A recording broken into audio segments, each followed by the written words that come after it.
ಮಕ್ಕಳಾಗದೇ ಇರುವ ದಂಪತಿಗೆ ಇವರು ಮದ್ದು ಕೊಡ್ತಾರೆ. ಇದುವರೆಗೆ 3,000 ದಂಪತಿಗೆ ಮಕ್ಕಳಾಗಿದ್ದಕ್ಕೆ ಇವರ ಬಳಿ ದಾಖಲೆ ಕೂಡ ಇದೆ. ಇದು ಕೇವಲ 10 ವರ್ಷದ ಲೆಕ್ಕ. ಆದ್ರೆ ಇವರು ಮದ್ದು ಕೊಡೋದಕ್ಕೆ ಶುರು ಮಾಡಿ 35 ವರ್ಷ ಆಗಿದೆ, ಅದಕ್ಕೆ ಲೆಕ್ಕ ಇಲ್ಲ.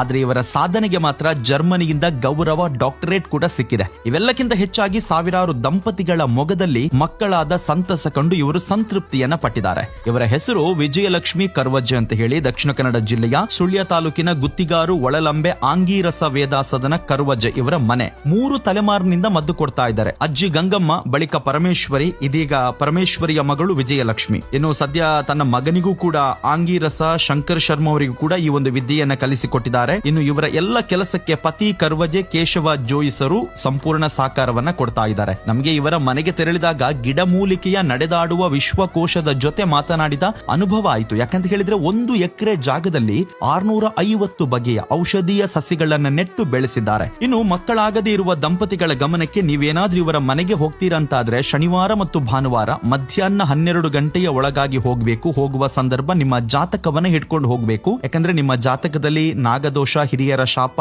ಇದೇನಾದ್ರೂ ಇದ್ರೆ ಅದು ಕೂಡ ಪ್ರಮುಖ ಕಾರಣ ಆಗುತ್ತೆ ಮಕ್ಕಳಾಗದಿರೋದಕ್ಕೆ. ಅದೆಲ್ಲವನ್ನು ಕೂಡ ಇವರು ಪರಿಶೀಲಿಸ್ತಾರೆ. ಇನ್ನು ಗಂಡಸರು ತಮ್ಮ ಸ್ಪರ್ಮ್ ಕೌಂಟ್ ರಿಪೋರ್ಟ್ ಅನ್ನು ತೆಗೆದುಕೊಂಡು ಹೋಗಬೇಕು. ಆ ನಂತರ ವಿಜಯಲಕ್ಷ್ಮಿ ನಿಮ್ಮ ಜೊತೆ 1 ಗಂಟೆಗಳ ಕಾಲ ಮಾತುಕತೆ ಮಾಡಿ ನಿಮಗೆ ಏನು ಮದ್ದು ಬೇಕು ಅನ್ನೋದನ್ನ ತಿಳ್ಕೊಂಡು ನಿಮಗೆ ಮದ್ದನ್ನ ಕೊಡ್ತಾರೆ. ಇನ್ನು ನಿಮಗೆ ಮಕ್ಕಳಾದ ಬಳಿಕ ಮಗುವಿಗೆ 1 ವರ್ಷ ಆಗುವಾಗ ನೀವು ಮತ್ತೊಮ್ಮೆ ಇವರ ಮನೆಗೆ ಬರಬೇಕಾಗುತ್ತೆ. ಯಾಕಂತ ಹೇಳಿದ್ರೆ ವಿಜಯಲಕ್ಷ್ಮಿ ಅವರು ನಿಮಗೆ ಮದ್ದು ಕೊಡುವಾಗ ಸುಬ್ರಹ್ಮಣ್ಯನಿಗೆ ಒಂದು ಹರಕೆಯನ್ನ ಹೇಳಿಯೇ ಕೊಡ್ತಾರೆ. ನಿಮಗೆ ತಿಳಿದಿರಲಿ, ಎಷ್ಟೋ ಸೆಲೆಬ್ರಿಟಿಗಳು ಕೂಡ ಸುಬ್ರಹ್ಮಣ್ಯನಿಗೆ ಹರಕೆ ಹೇಳಿ ಮಕ್ಕಳಾದ ಉದಾಹರಣೆ ಇದೆ. ಹಾಗಾಗಿ ಇಲ್ಲಿ ಮದ್ದಿನ ಜೊತೆಗೆ ದೇವರ ಆಶೀರ್ವಾದ ಕೂಡ ಮುಖ್ಯ ಆಗುತ್ತೆ.